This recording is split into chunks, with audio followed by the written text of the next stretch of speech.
problemas ambientales, así como en las relaciones entre ciencia y sociedad. Esta línea le ha permitido contribuir a diferentes aspectos de la aplicación de la ciencia en la gestión pública. Ha colaborado, por ejemplo, en el diseño y establecimiento del Programa Nacional de Playas Limpias. También eso es titánico, excelente, Amparo. En la elaboración de una estrategia científica para la construcción de redes de áreas naturales protegidas marinas en Norteamérica frente al cambio climático. Ha encabezado el tema del cambio climático en la Agenda Ciudadana de Ciencia, Tecnología e Innovación, llevada a cabo entre varias instituciones académicas, científicas y legislativas. Durante su gestión al frente de la CCA, diseñó y puso en marcha, entre otros proyectos, la Red Universitaria de Observatorios Atmosféricos. Cuenta con artículos publicados en revistas internacionales, capítulos en libros, artículos de divulgación y reportes técnicos.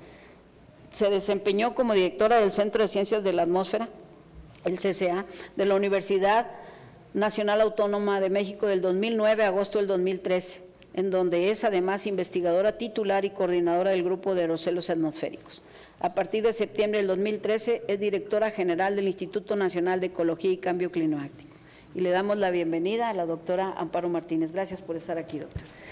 Muchísimas gracias nuevamente por la invitación. Efectivamente, durante todos estos años ha sido una de las sorpresas y de las mayores satisfacciones el cómo hemos podido colaborar y trabajar, discutir, incluso disentir con mucha amabilidad y con mucha y además con mucha pasión de todos lados algunos de los temas ambientales. Creo que la experiencia que hubo en particular con la Comisión de Cambio Climático fue muy enriquecedora para todas las partes y fue una relación respetuosa. En ningún momento nadie le imponía nada al otro y pudimos tener, creo que grandes avances juntos, sobre todo en la comunicación de los problemas que tenemos, en los que coincidíamos totalmente con que había que solucionarlos desde todos los niveles. Entonces,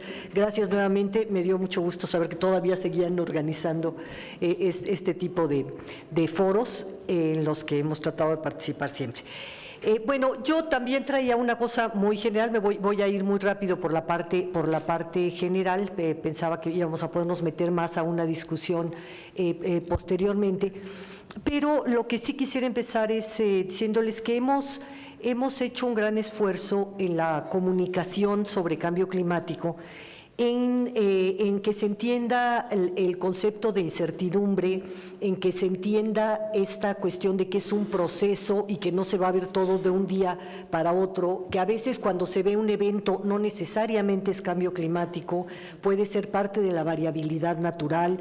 Todo esto que ha sido muy complicado porque uno son temas nuevos, otro, la comunicación de la ciencia en nuestro país no ha estado inmersa en nuestra cultura y es muy difícil de pronto comunicar este tipo de cosas, y en ese sentido sí de pronto hay una cierta frustración cuando no logra uno convencer a sectores como el sector privado en un cierto momento, como nos pasó en el 2015, de que tenían que invertir en cuestiones preventivas sobre el sargazo, que había que entrar a maquinaria, que había que empezar a ver cómo utilizar el sargazo. Yo recuerdo que una reunión fuerte que tuvimos en esa época, de parte del sector ambiental, gubernamental, les dijimos, bueno, esto es necesario que ya se empiece a hacer inversiones para poder tratar el sargazo, tener sitios de depositación y de tratamiento que no afecten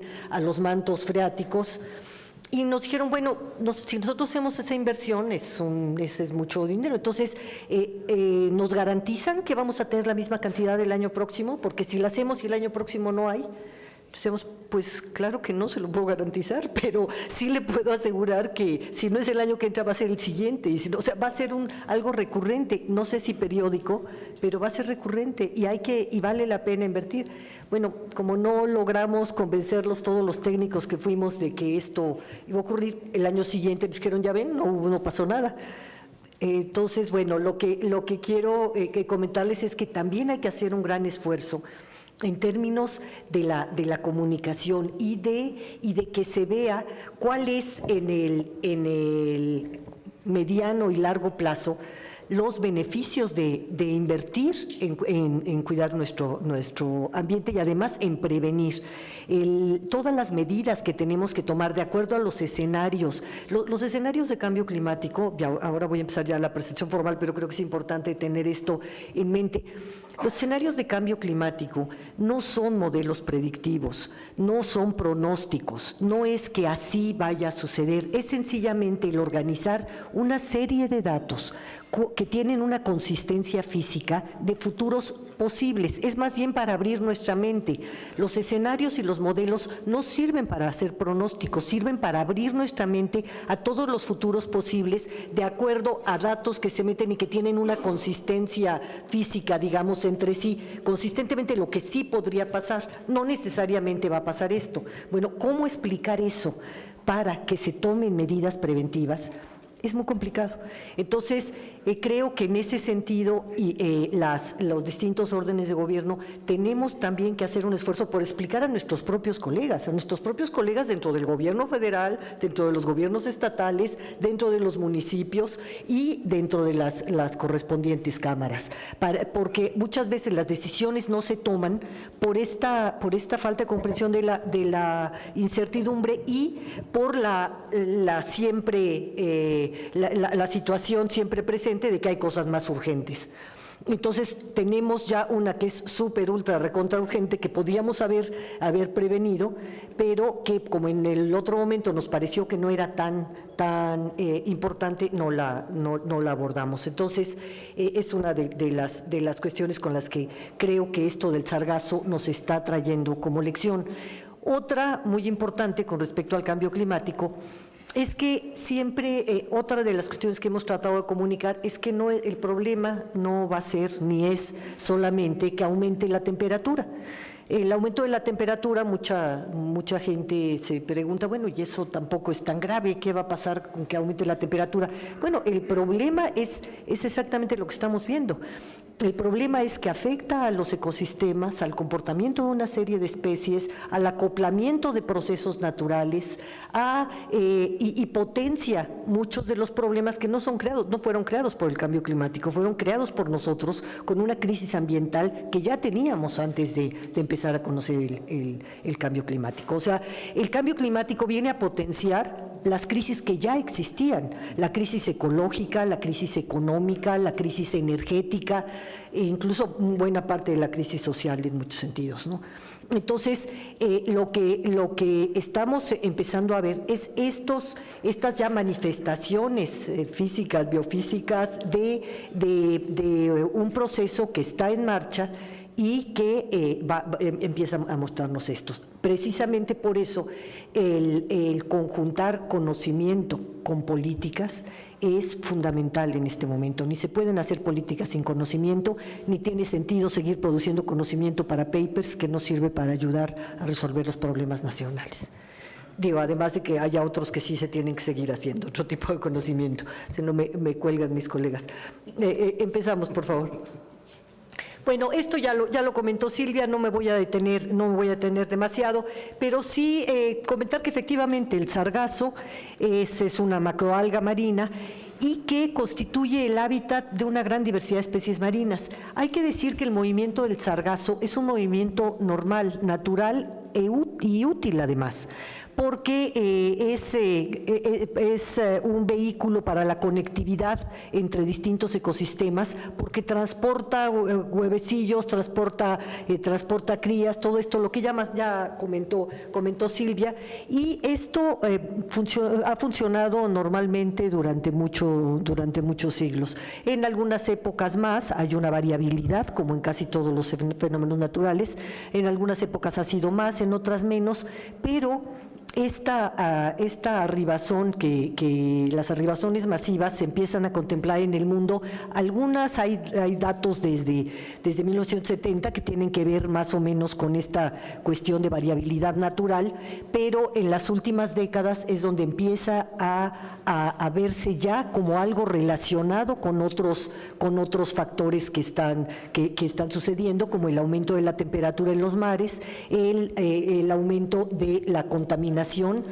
Y hay que señalar que el Mar Caribe es un mar que tiene muy bajo en nutrientes, es un mar que por eso lo vemos tan transparente y tan lindo, es realmente un mar que no tiene tantos nutrientes. Sin embargo, la contaminación que estamos provocando está, y que viene desde otros lados también, está propiciando esto. El mar naturalmente no tendría estos elementos.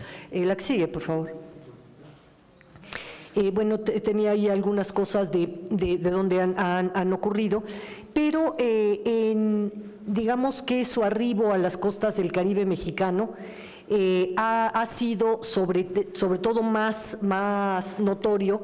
Empezó en 2014, pero en 2015 se dio una arribazón muy fuerte, en donde ya pudimos ver que esto era lo que venía. Incluso ni siquiera acabó la arribazón con la temporada normal que acaba, que sería por octubre, ahí, sino que se siguió hasta diciembre. Como les decía, la que sigue, por favor. Bueno, abarcó prácticamente los 80 kilómetros de playa y pues tuvo algunas afectaciones que ya nos hacían ver que teníamos que estar muy atentos y empezar a tomar medidas. Está aquí la foto que está ahí, están ahí listadas algunas de las afectaciones que ya había comentado Silvia. Pero entre las que son graves ahora también, al tratar de quitar el sargazo de las playas, es que el sargazo, cuando ya se deja que llegue hasta la playa y que esté ahí, al sacarlo se saca con todo y arena.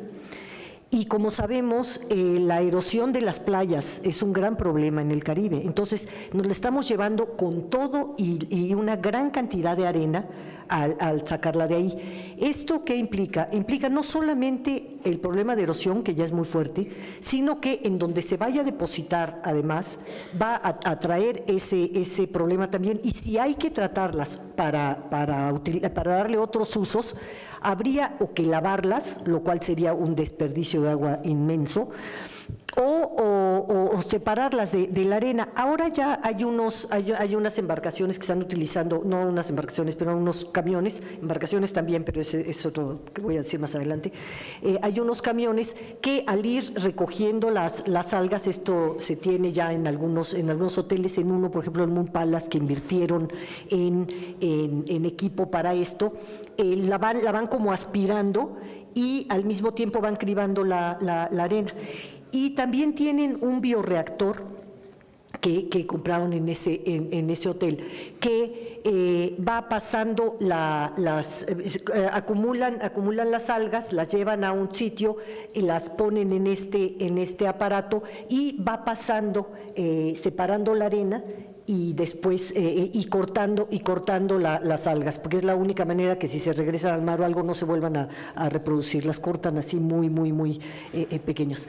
Pero hay algunos problemas para los cuales todavía no sabemos qué va a pasar. Fuimos a visitar este sitio recientemente, que ha habido varias reuniones entre gobierno del estado y gobierno federal, académicos. Fuimos a visitar este lugar y de pronto vemos que la arena que están acumulando para regresar a la playa, porque lo que hacen es que la regresan después esa arena a la playa en este lugar, la empezamos a tocar, y si ya lleva mucho tiempo en contacto con las algas, pues ya tiene otra consistencia, y por los alginatos, por la cantidad de fucoides que tiene, pues ya se siente pegajosa. Entonces yo les decía, a ver, cuidado, esto tampoco puede ser mecánico, ya la separamos, ya regresamos toda la arena, vamos a tener a los turistas pegados ahí de pronto o alguna cosa. O sea, no podemos hacer las cosas así, tenemos que estudiarlo y que hacerlo bien. Bueno, me parece que han hecho un gran esfuerzo, y que, vamos, no lo digo en términos de menospreciar, yo creo que es un buen esfuerzo y que hay que seguirlos haciendo, pero siempre acompañados en este momento, que son lo suficientemente inteligentes, estratégicos y humildes para saber que aunque se nos ocurra una muy buena idea, tenemos que acompañarla del conocimiento, el hacer análisis de esto, el que esté. De hecho, uno de los acuerdos que tomamos en esa última reunión, cuando se dijo que se iba a permitir que los hoteleros pusieran sus barras y que el gobierno federal protegiera la parte de las playas públicas y las áreas naturales protegidas, o sea, cada quien se encargara de esas partes, si bien se está poniendo programas de empleo temporal y todo esto para que se recoja el sargazo. En lo que se quedó es que cualquier medida que quisieran implementar, a ver, la que sigue, por favor, creo que ahí lo tengo. La que sigue, ya los 2015 lo dejamos. Bueno, estos son los pronósticos, estos sí son pronósticos de sargazo del Mar Caribe para la temporada.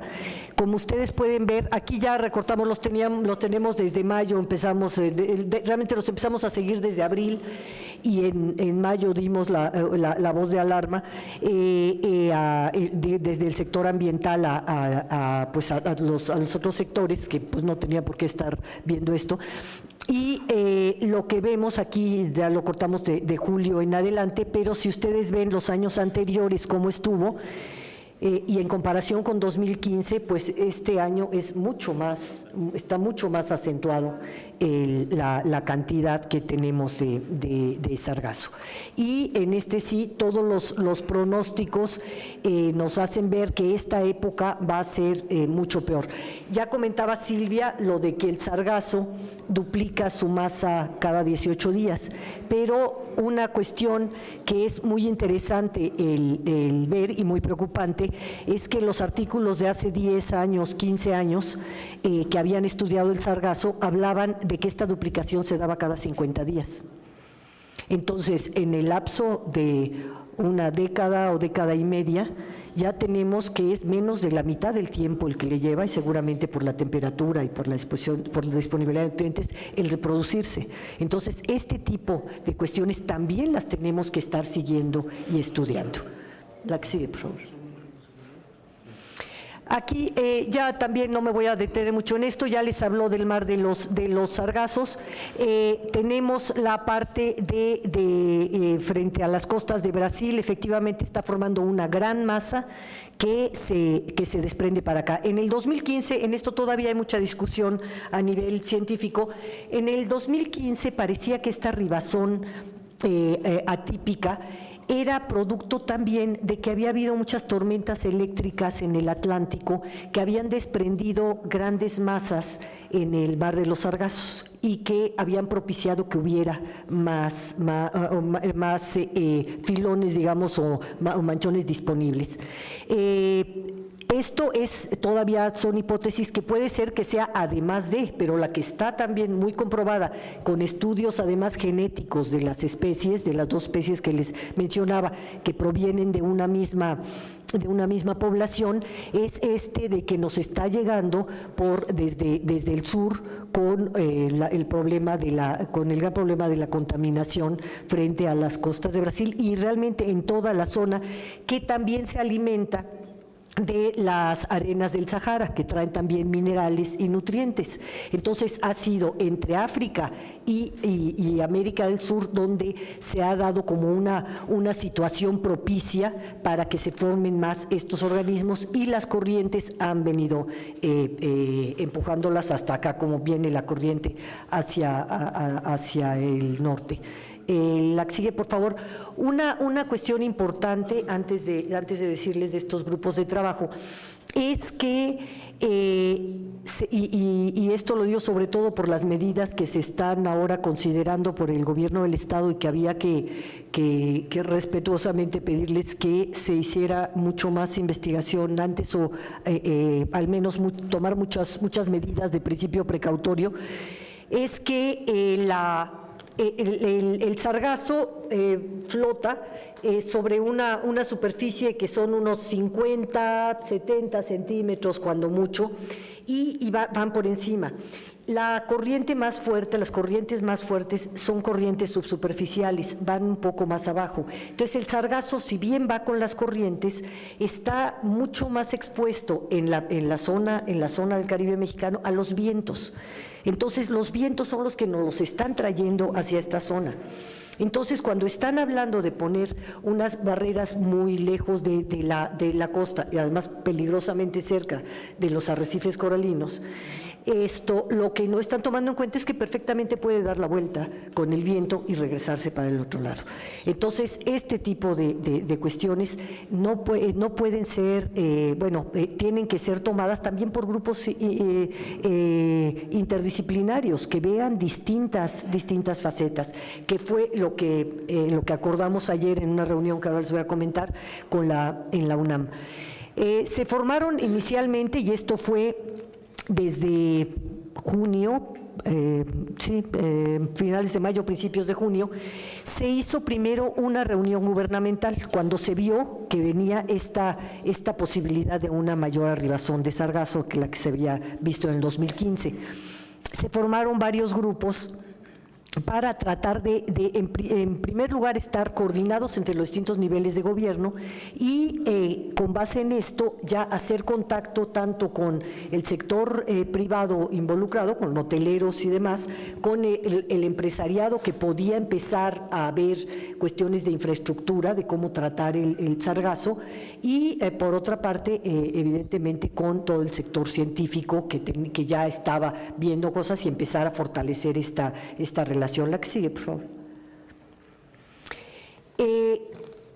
Hay una cuestión que es difícil y eso lo he tenido que aprender en esta incursión en un puesto del Estado, del gobierno mexicano, que muchas veces hay que tomar decisiones sin tener toda la certidumbre.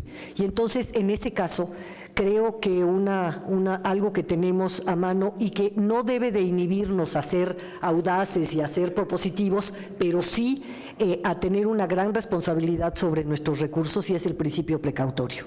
Entonces, aunque no estaba muy claro qué había que hacer y por qué estaba pasando esto del sargazo, lo que se decidió es tener unos lineamientos de qué no tenemos que hacer. O sea, todavía lo que tenemos que hacer exactamente se está estudiando, se está fortaleciendo, no lo sabemos, pero lo que teníamos que hacer urgentemente era decir qué no se puede hacer. O sea, porque el querer rápidamente, sobre todo, es una tentación muy grande y lo entendemos perfectamente cuando se tienen pérdidas económicas, todo esto, decir, no, lo tengo que limpiar, no puede ser a toda costa, no puede ser a costa del ambiente, no puede ser, ahora sí, de matar la gallina de los huevos de oro, no solamente en términos económicos, sino ecológicos. Por lo que viene mucha gente a nuestro país es por estos recursos naturales maravillosos que tenemos. Entonces, sí hay que contenerlo, sí hay que hacerlo. Tenemos muy claro que lo que hay que tratar es de detenerlo en mar y de que no tenemos la infraestructura suficiente. Entonces era irnos mucho a detenerlo en mar, y en mar, ¿cómo detenerlo? Si le pones redes o barreras en donde se te van a atorar tiburones, delfines, otro tipo de peces, tortugas, en fin, tienes que tener algo muy bien planeado para que esto no suceda. Y en este caso también nuestra recomendación era que siempre hubiera observadores que estuvieran viendo que no por la urgencia de quitarlo, estuviéramos haciendo un daño que también pronto vamos a ver los resultados si esto se hace. Entonces, nos parece que en esto ha habido una buena recepción, se hicieron unos lineamientos técnicos para el bloqueo y retiro del sargazo en la zona marina, unos para la remoción en las playas, porque también es mucha la tentación, es tanta la masa del sargazo, pues que hay que meter todos los camiones para recogerla y llevársela. Eso no lo podemos hacer.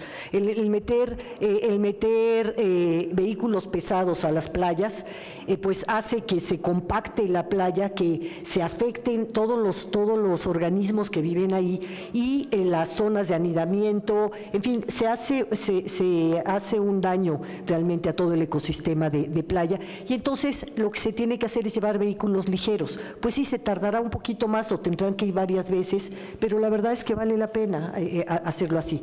Y además, sobre todo, recurrir mucho al programa de empleo temporal, en donde los pescadores que en este momento están teniendo tal vez afectación a poder salir a la pesca, todo esto lo estamos también investigando, qué tanto ha sido la afectación en este campo, no lo tenemos muy claro a este sector, pero finalmente se da también un trabajo a la gente que como dice Silvia, ya se las van ingeniando para ver cómo se hace, ya entendieron que hay que tratar de que vaya escurrido, de que no vaya ya tienen lanchones con hoyitos para que se vaya escurriendo se vayan escurriendo las masas cuando lo sacan del mar, y están viendo también de quitar la arena, en fin, pero lo que era importante a nivel de autoridad es el que si no sabes exactamente cómo hay que hacerlo, cómo lo puedes evitar, sí tienes que ver todo el panorama completo, integral, no quedarte nada más con esta visión de túnel que se llama decir, yo solamente veo el sargazo y lo saco a como dé lugar.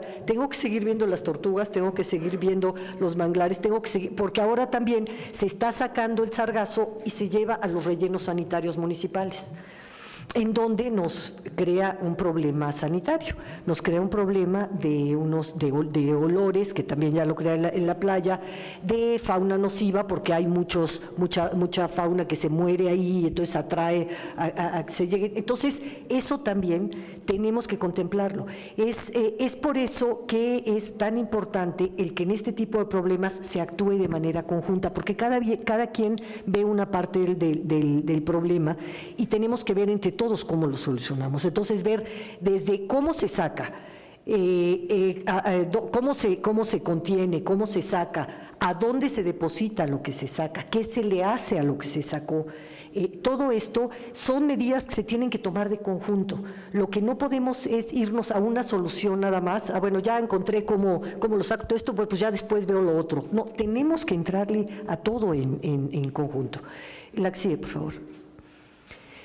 Bueno, la problemática actual es un impacto ecológico. Realmente nosotros estamos muy preocupados porque los pastos marinos, que son una de nuestras riquezas en esta zona, prácticamente en este momento en muchas de las zonas están muertos, y nos vamos a tardar en recuperarlo seguramente por la anoxia que produce la acumulación de algas, porque además obstruyen la luz del sol, porque se crean condiciones en donde estas cosas pueden pasar. Ya hubo cerca de Majahual un episodio de una mortandad masiva de sardinas que no está necesariamente ligada al sargazo. Lo estamos investigando, se están tomando, pues no está necesariamente ligada, pero en este momento no lo sabemos. Hay tantos tóxicos y es una zona donde la topografía cierra posibilidades de intercambio, que también puede haber sido una concentración de tóxicos.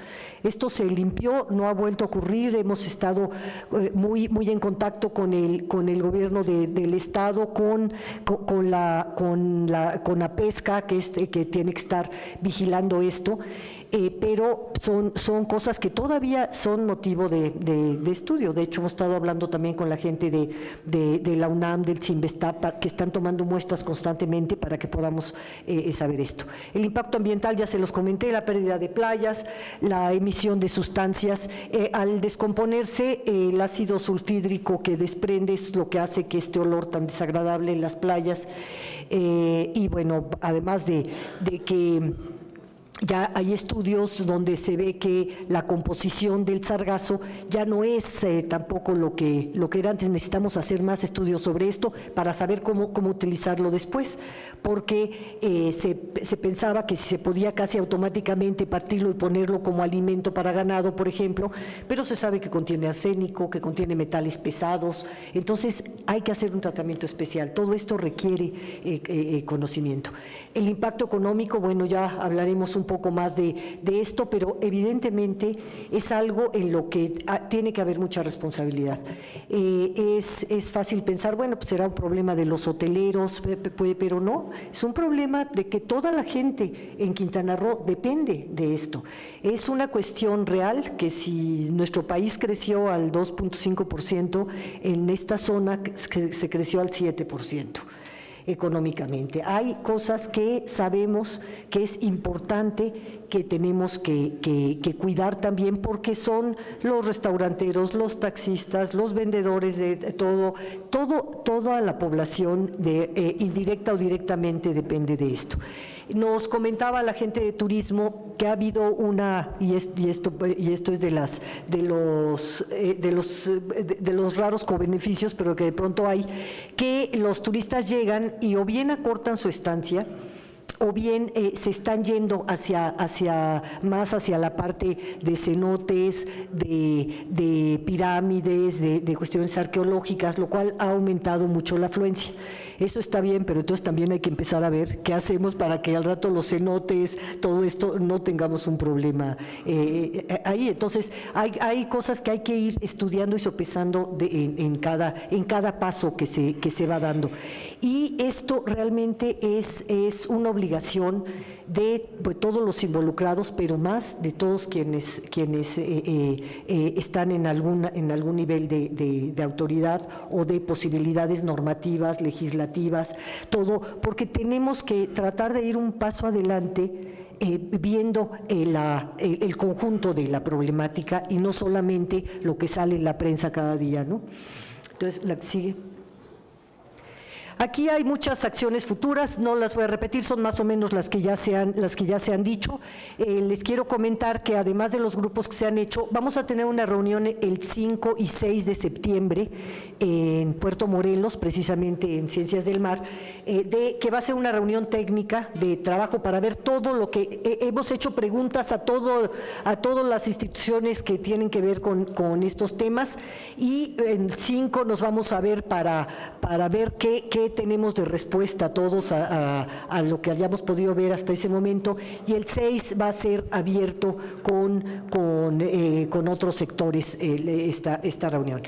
Pero por lo pronto, por ejemplo, ayer tuvimos una reunión, estuvo el que presidió el secretario Paquiano, y estuvo también, no fue el secretario de la Madrid, pero estuvo la subsecretaria de Turismo, con la Coordinación de Investigación Científica de la UNAM. Fueron fueron investigadores y funcionarios de muchas de las instituciones, de las dependencias que tienen algún tipo de relación con esto, pero fueron desde la Facultad de Economía, el Instituto de Investigaciones, el Instituto de Investigaciones Biomédicas, de Biotecnología, por supuesto Ciencias del Mar, Geografía, Ciencias de la Atmósfera, Ecología, Salud. Estuvieron la Facultad de Química, hizo varias propuestas interesantes, el Instituto de Ingeniería también, y se crearon algunos grupos para dar atención inmediata. Aquí una cuestión es que es el tiempo. Y es que hay medidas, y las tenemos que separar muy bien en lo que tenemos. Hay medidas que tenemos que tomar ahora, en este momento. Hay otras que se tienen que empezar a tomar, como el conseguir la infraestructura para recoger a las algas en el mar. Es algo que, de pronto cuando se quiso hacer, pues las compañías que los producen, básicamente hay unas en Noruega, en España, en Canadá, pues tardan al menos 4 o 5 5 meses en entregarlas. Entonces, pues son cosas que se están teniendo que ver con tiempo, y también tratando de impulsar la innovación tecnológica en México, porque esto lo vamos a tener que tener aquí, y la innovación tecnológica que propiciemos realmente va a tener un impacto no solamente para México, sino para todo el Caribe, en donde podemos ayudar y colaborar con los demás. La que sigue, por favor, estamos terminando. A ver, ahí puedes darle nada más para que vean, son videos. Sí, sí. Sí, miren, esos que se ven son los filones de sargazo, un poco para que se entienda la problemática de en una embarcación grande o en muchas pequeñas, ir deteniendo todo esto en el mar. Viene totalmente disperso. Se está viendo si hay manera de guiarlo hacia sitios donde se pueda detener. Está muy corto. El que sigue. Esto es en Tulum, nuestra zona maravillosa de Tulum. Esto está revuelto antes de llegar a la arena. O sea, esto es un poco para que vean la problemática también técnica de recoger toda esta masa y de estarlo controlando. La que sigue, por favor. Entonces, en el gobierno del Estado se han promovido 2 declaratorias de desastres, que esto se logró acordar con el Fonden, que porque no están incluidos, y eso aquí, colegas legisladores, es algo que tenemos que ver, porque en las reglas del Fonden, por ejemplo, no están incluidas los posibles eventos para desastres biológicos. Hay uno muy suavecito con respecto a las mareas rojas, pero es lo único, y no había cómo hacer una declaratoria de desastre ante esto porque no está contemplado. Creo que no solamente el sargazo, sino que habrá que empezar a contemplar posibilidades de respuesta rápida frente a cuestiones que no conocemos ahora y que se nos pueden dar de pronto. El FOPREDEN, sí, pero no te lo dan con una cuestión, porque no está considerado tampoco este tipo de… Pues eso, habrá que ver cómo hacerlo.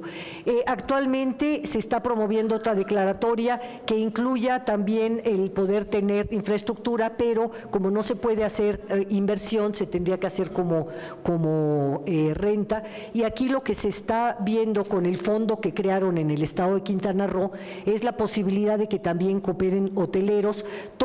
Todos los fondos que se quedan en los municipios de SOFEMAT, de la Zona Federal Marítimo Terrestre, están siendo utilizados para esto, todos están utilizando en Quintana Roo. Y la cuestión es ver que se pueda tener la infraestructura necesaria. Incluso a nivel de empresarios, a nivel de inversión, es una inversión en si se ve cómo tratarlo adecuadamente. Ayer nos daban varias posibilidades de cómo se puede usar en la UNAM. Van a presentar proyectos específicos y puede ser que incluso pues sea hasta un negocio. Tenían como todos el problema de que si iban a tener la cantidad suficiente. Bueno, ahora ya hay tecnologías que si no hay sargazo pueden trabajar con la materia orgánica que está en los rellenos sanitarios, se puede trabajar con otras cosas, no tienen que estar, pero además de eso, si hacemos una alianza regional con Centroamérica, con todo el Caribe, pues siempre va a haber en alguna parte algo y se va a poder hacer. Tampoco tenemos que pensar que vamos a hacer todos solos. Son problemas que son planetarios, que son regionales y que tenemos que abordar también con otras partes del mundo y sobre todo con nuestros vecinos que tienen muchas veces mucha gente muy buena trabajando, pero tienen incluso menos recursos que nosotros, ¿no? Otra cuestión, bueno, lo que ha hecho la SEMA se dijo, hay una cuestión que se está viendo ahí, que estaba comentando con Porfirio, de una medida que está tomando el gobierno del Estado. Lo único que nosotros hemos pedido, tenemos que respetar la autonomía, pero que vayan observadores y científicos a bordo y que en el momento que digan se tiene que parar cuando se esté viendo que puede haber algún peligro. No sabemos, estamos sugiriendo que no lo hagan sin unas medidas precautorias para que no se vaya a alterar a otros sistemas como el arrecife que queda tan cerca. Estamos pidiéndoles que consideren la cuestión meteorológica y el que los vientos se los pueden regresar otra vez todo el sargazo, y también el que estamos en época de huracanes y que si ponen una serie de barreras que tengan una gran cantidad de masa acumulada para llevarla a otro lado, si se nos viene un huracán, también hacer la modelación necesaria de qué puede pasar y qué tan resistente sería lo que están haciendo. En fin, son una serie de planteamientos que estamos ahora en discusión y tratando de involucrar a científicos y a tecnólogos en esto para hacerlo con más conocimiento. La que sigue, por favor. Esto es una cuestión importante por lo que habían comentado. Estuvimos, desde que empezó el asunto del sargazo, vimos con CONACYT y se hizo la convocatoria que acaba de salir de FORDECYT, de proyecto para problemas regionales y nacionales, pues le pusimos de común acuerdo, trabajamos con CONACYT, una dedicatoria especial al sargazo. Y son proyectos que son de los que más apoyo tienen, van de 10, cada proyecto puede tener de 10 a 25 millones de pesos de apoyo. Entonces, realmente son proyectos muy buenos. Se lo hemos dicho también a los científicos en todos lados para que empiecen a aplicar, porque sí, a veces no, es que no hemos tenido tiempo de verlo, no puede ser que no tengan tiempo, si quieren, tienen que meterse a ver esto y tienen que aplicar, porque además termina el 7 de septiembre. Entonces, bueno, ahora instalamos con la Universidad Nacional, se los hemos dicho también, un comité científico ellos se integraron un comité científico en donde vamos a estar trabajando conjuntamente. Al INEC está comisionado. El INEC es un instituto transversal en términos de que trabajamos con la Secretaría de Energía, la de Salud, SEDATU. Somos del sector ambiental, por supuesto, pero tenemos una relación transversal y lo que tenemos más es la relación con todas las instituciones de educación y de investigación científica. Digamos que es una institución puente para poder pasar este conocimiento a políticas públicas. Entonces nos toca en este caso estar en esto y se van a iniciar ya a partir de muchas de acciones con ellos y estamos trabajando ya con investigadores del CINVESTAB, del CICI, de la UAM que van a participar también en esto y del CICESE, que ha trabajado mucho la zona del Caribe. La que sigue, por favor. Pues muchas gracias y espero no haberme alargado mucho.